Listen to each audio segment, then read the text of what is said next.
देख रहे हैं तेज खबर 24 और वक्त है खबरों का। पूरे प्रदेश में नियमितीकरण की मांग को लेकर अतिथि विद्वानों ने सरकार के खिलाफ मोर्चा खोल दिया है।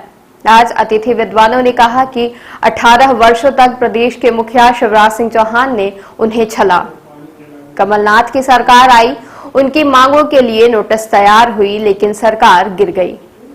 केंद्रीय मंत्री ज्योतिरादित्य सिंधिया जो सड़क पर उतरकर अतिथि विद्वानों की लड़ाई लड़ने की बात कह रहे थे, सत्ता में आते ही वह अपने वादों को भूल गए। यह बात आज प्रेस वार्ता के दौरान अतिथि विद्वानों ने कही। अतिथि विद्वानों ने अपनी पीड़ा सुनाते हुए कहा कि कोई अतिथि 5 से 6 दिन रहता है, यहाँ तो सरकार ने 25 वर्षों से उन्हें अतिथि बनाकर रखा है। विपक्ष में रहते हुए मुख्यमंत्री शिवराज सिंह सहित नरोत्तम मिश्रा, गोपाल भार्गव, बीडी शर्मा व भाजपा के अन्य दिग्गज अतिथि विद्वानों के नियमितीकरण का वादा कर रहे थे, लेकिन सत्ता पाने के बाद वह उन्हें भूल गए। आज प्रदेश भर में अतिथि विद्वान अपनी मांगों को लेकर एड़ी चोटी का जोर लगा रहे हैं। उन्होंने कहा कि यह आंदोलन मध्य प्रदेश का इतिहास देखेगा और यदि उनकी मांगों को नहीं माना गया तो सड़क से लेकर सिंहासन तक अतिथि विद्वान अपनी लड़ाई लड़ेंगे। साथ ही जो यह आंदोलन चल रहा है, यह भूख, बेरोजगारी, भ्रष्टाचार से जुड़ा हुआ मामला है। लगभग 20 वर्षों से हमारे साथी, चाहे महाविद्यालयीन संघ के हो और चाहे विश्वविद्यालयीन अतिथि विद्वान संघ के हो, वह संघर्ष कर रहे हैं। इस संघर्ष की गाथा आम जनमानस जान रही है, सारे युवा जान रहे हैं, सारे घर परिवार के लोग जान रहे हैं। ये किसी से छिपी नहीं, चाहे प्रेस रिपोर्टर या पत्रकार बंधु बैठे हो, उनकी बहनें, उनके बेटे, भाई सब पढ़ रहे हैं। और शिक्षा जो उच्च शिक्षा का है, वह माहौल तभी सुधरेगा जब कुछ नियमितीकरण की बात होगी या स्थायित्व की बात होगी। अगर स्थायी कर्मियों के लिए, शिक्षा कर्मियों के लिए और संविदा कर्मियों के लिए, सबके लिए मध्य प्रदेश शासन के पास बजट है, तो हमारे साथियों और सहयोगियों के लिए भी बजट एक निश्चित रखना चाहिए, जिससे कि अगर बहुत सारी चीज़ों में जो पैसा अनावश्यक रूप से सरकार का जा रहा है, उसको अगर थोड़ा बहुत इकट्ठा किया जाएगा तो शायद शिक्षा के दृष्टि से और समाज के दृष्टि से, संस्कृति के दृष्टि से वह हम लोगों के लिए उचित होगा। हम लोग लगातार अपनी बातें उठा रहे हैं, संघर्ष कर रहे हैं और इस संघर्ष का यह परिणाम है कि हम लोग अपनी बातों को भोपाल हो या दिल्ली हो, बड़े बड़े जगहों पे अपनी बात करने में और रखने में कामयाब हो रहे हैं। आप जैसे पत्रकार बंधु हम लोगों का सहयोग कर रहे हैं, आप सबको ढेर सारी बधाई। हम लोगों की इस जो बेरोजगारी है, महामारी है, उसको देखते हुए आप लोग हम लोगों का सहयोग कर रहे हैं। बस निवेदन है, जो सरकार में बैठे हुए लोग हैं उनको एक बार नीचे देखना पड़ेगा। अगर वह नीचे नहीं देखते हैं तो ज़रूर कुछ न कुछ उथल पुथल हो सकता है, और यह पिछली बार भी दिखाई पड़ा है, आगे भविष्य में भी दिखाई पड़ेगा।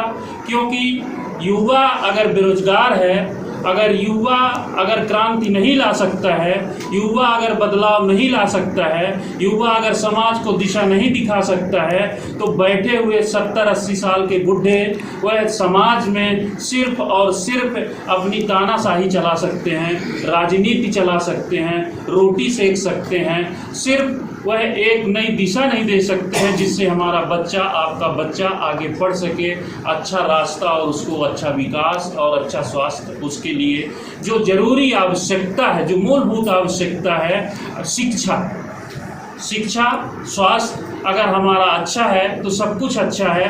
उस दिशा में अगर सरकार काम नहीं कर रही है तो उसके लिए हमारे देवराज जी हैं, 1 वर्ष लगभग आंदोलन कांग्रेस सरकार में इन्होंने चलाया, जिसके लिए इनको बहुत बहुत धन्यवाद। इसके बाद फिर उन्होंने दूसरी बार लगातार संघर्ष चलाया, आंदोलन किया, गिरफ्तारी दी, और ये तीसरी बार उनका आंदोलन फिर शुरू होने वाला है। यह आंदोलन हो सकता है कि आंदोलन के रूप में ना बदले, उसके पहले ही कुछ अच्छा हो जाए। हम लोग तो यही सोच के चल रहे हैं, मगर यह अपने कामों को लेके, युवाओं को लेके, युवाओं के रोजगार को लेके चिंतित हैं। इस महामारी और बेरोजगारी को देखते हुए कोरोना काल में हमारे कई अतिथि विद्वान साथियों का जाना बहुत दुखद रहा और उसमें ना तो सरकार बोली ना तो लोग बोले। मैं यही निवेदन करूंगा इस प्रेस वार्ता के माध्यम से कि हमारे कई साथी कोरोना काल में जो है अतिथि विद्वान रहते हुए वह जो है एक अनिश्चित समय में ये तो आप कहिए दवाई की कमी से या भुखमरी के कमी से या महामारी के कारण चले गए, तो उनके परिवार को स्थायी तो नौकरी दी जाए और हमारे जो साथी हैं जो पूरी अपनी पीएचडी और योग्यता को फुलफिल कर रहे हैं उनका इंटरव्यू लिया जाए और इंटरव्यू के माध्यम से उनको चयन प्रक्रिया में अंदर किया जाए, क्योंकि 96% होने के बाद भी एमपीपीएससी में लोग जो है नहीं आ पा रहे हैं। कहाँ से आ रहा है? कोई बिहार से आ रहा है, कोई आजमगढ़ से आ रहा है, कोई असम से आ रहा है, कोई कर्नाटक से आ रहा है। उसका उदाहरण मैं आपको स्वयं दे रहा हूँ। ये मेरी अंक सूची है 96%। अब कितनी मेरिट जाएगी ये मुझे मालूम नहीं है, मगर आप ये समझिए कि ये काहे का ड्रामा है कि सिर्फ मध्य प्रदेश में ये बेरोजगारी चलेगी। 20 वर्ष से हमारे साथी इसका दंश भोग रहे हैं। सिर्फ और सिर्फ अगर पत्रकार बंधु चाहेंगे, समाज चाहेगा, युवा चाहेंगे तो कुछ न कुछ परिवर्तन अवश्य होगा।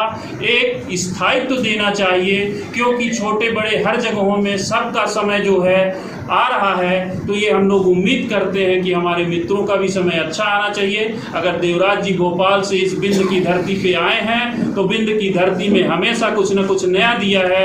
मैं वादा करता हूं कि इनके साथ हजारों से हजार साथी जाएंगे और लगभग लाखों की यात्रा में बदल जाएगा। और उसकी यात्रा कितनी विशाल होगी, कितना बड़ा परिणाम होगा मैं नहीं जानता हूं, मगर निश्चित रूप से विजयी होंगे अपने इस यात्रा में। इसी ढेर सारी शुभकामनाओं के साथ ने कई बार हम लोगों की मांगों को जो है, जब वो कैबिनेट मंत्री थे, कई बार उठाया। कैबिनेट मंत्री जी, इससे पहले 15 साल कैबिनेट मंत्री थे जी। क्या हुआ इतने 15 साल में मांगों का? नहीं, वेतन हम लोगों का बढ़ा। पहले हम लोग आप लोग बात कर रहे हैं नियमितीकरण की, जी, फिर आप बात कर रहे हैं कि 15 साल से आवाज़ उठा रहे हैं। ऐसी आवाज़ का क्या मतलब जो उठी रही है आज तक कुछ हो नहीं पाया? नहीं, देखिए धीमे धीमे बहुत सी चीज़ें, बहुत सी बातें हमारी मानी गई हैं। उन्हीं के संदर्भ में हम लोग लगातार प्रयास कर रहे हैं। ज्योतिरादित्य सिंधिया सड़क पर उतरने की बात कर रहे थे, तो आपको तो पहला कूच ग्वालियर और उनके दिल्ली में करना चाहिए कि भाई जब आप तो सड़क पे उतरने वाले थे और सब सड़क पे आगे नियमितीकरण हो। बिल्कुल, ग्वालियर में हमारा लगातार 5 महीने आंदोलन चल रहा है। बिल्कुल आप सही कह रहे हैं। ये मायने नहीं रखता कि आप ग्वालियर में, जैसे कि ये कह रहे हैं कि ग्वालियर में आपका आंदोलन चल रहा है। आंदोलन तो पूरे प्रदेश में चल रहा है। बिल्कुल सही बात। ठीक है, आपने बड़ी तारीफें की, टाइगर जिंदा है, तमाम तरीके की तारीफें। उस तारीफ के बाद अब चुनाव का वक्त आ गया, आपको ये तय 100% तय कि कुछ नहीं मिलेगा। ठीक है, चुनाव का वक्त, ये इसी समय आपके आंदोलन में ये बातें क्यों आ रही हैं? देखिए, मैं आपको बताना चाहता हूँ कि जो अभी अमित जी हमारे जो वरिष्ठ सहयोगी भी हैं और जाने माने पत्रकार साथी भी हैं, इसमें मेंशन मैंने किया है कि भाजपा में राजेंद्र शुक्ल तो कांग्रेस में जीतू पटवारी के ऋणी हैं विद्वान, ये मैंने हेडिंग दी है प्रश्न नोट में। मैं बताना चाहता हूँ कि जब राजेंद्र शुक्ला जी पहले कैबिनेट मंत्री थे उस समय रुस्तम सिंह थे, गौरी शंकर सेजवार जी थे, उस समय जयभान सिंह पवैया जी उच्च शिक्षा मंत्री थे और उस समय हम लोगों को वेतन मिलता था 12,000 14,000 और उससे भी मिनिमम प्राचार ऑप्शन लगा देते थे। बहुत सारी विसंगति आप लोगों के बीच में भी कई सारे विद्वान रहते रहे, प्रति पीरियड मिलता था। उस समय हम लोग राजेंद्र शुक्ला जी से मिले थे और शुक्ला जी जिम्मेदारी के साथ कैबिनेट में हमारा मुद्दा उठाए थे और इनके मुद्दे का समर्थन किए थे नरोत्तम मिश्रा, गौरी शंकर सेजवार जी और अजय बिश्नोई, वो भी कैबिनेट मंत्री थे। अजय बिश्नोई भी समर्थन किए थे। तो कई सारे उसमें मंत्री, लेकिन उस समय कुछ अधिकारी हमारे विरोध में थे और शिवराज सिंह चौहान जी खुद हमारे विरोध में थे। मैं बता रहा हूँ, चूँकि राजेंद्र शुक्ला जब मुद्दे को उठाए और वहाँ पे शिवराज जी जब अपोजिट थे तो वहाँ पे गतिरोध हो गया था। लेकिन इन सबके प्रयासों से फिर हम लोगों का पेमेंट जो कुछ बढ़ा तो 30,000 फिक्सेशन हुआ, ठीक, और जो हमारा पीरियड वाइज था वो हमारा डे वाइज हो गया। तो ये राजेंद्र शुक्ला की उपलब्धि में कह मानता हूँ। दूसरी चीज, जीतू पटवारी, मैंने कांग्रेस का भी जिक्र किया है। जीतू पर जब कमलनाथ जी की सरकार थी तो मैं जिम्मेदारी के साथ कह रहा हूँ कि हिंदुस्तान 25 वर्षों के इतिहास में पहली बार नोटशीट बनाई थी कांग्रेस सरकार ने हमारे नियमितीकरण के लिए। वो जीतू पटवारी जी उच्च शिक्षा मंत्री थे 12 महीने की सरकार में। तो मैं उनका भी ऋणी हूँ। और उन्होंने सीधे लिखा था कि जो यूजीसी क्वालिफाइड अति विद्वान हैं, जो योग्यता पूरी करते हैं, उनको नियमित किया जाए, जो पीजी एमफिल है उनको संविदा पर नियुक्त किया जाए। वो नोटशीट कॉपी भी हमारे पास है। और अभी भी कमलनाथ जी ने घोषणा किया होशंगाबाद में कि जैसे हमारी सरकार बनेगी उस नोटशीट को पहली कैबिनेट में हम सरकार में रखेंगे, क्योंकि वो मंत्रिपरिषद से पास थी। तो फिर आप लोग हो जाएगी समर्थन में कांग्रेस के अगर ऐसा? नहीं, अभी चूंकि भाजपा सत्ता में है तो अभी हम हमारा सरकार से आग्रह है कि सरकार करे। अगर नहीं करती तो मजबूर हमको उतरना पड़ेगा सड़क में। और अगर हमारा आंदोलन है तो एक तरह से आंदोलन है तो आंदोलन मांग भी है सरकार से, और सरकार के विरोध में भी। आंदोलन का मतलब ये परिभाषा है कि अपनी मांग या तो विरोध। आंदोलन में अगर हम उतरेंगे तो हम तो जिंदाबाद नहीं कहेंगे, हम तो ये कहेंगे कि मामा हमारी बात सुनो, वादा खिलाफी नहीं चलेगी, बस। मामा ने कर दिया तो मामा क्या करें? नहीं, मामा करे तो पहले सरकार जो करेगी। मामा से तो हम आग्रह मामा करेंगे। को अगर हम विनती करें नहीं हर जगह जाके। आग्रह करते हुए कितने साल? आग्रह करते हुए ये व्यवस्था दिग्विजय सिंह जी की देन है जब मुख्यमंत्री थे, और इसका पूरा पालन पोषण शिवराज सिंह चौहान जी 18 साल की सरकार में किए हैं। सबसे ज्यादा शोषण शिवराज सिंह चौहान जी की भाजपा सरकार ने विद्वानों किया है।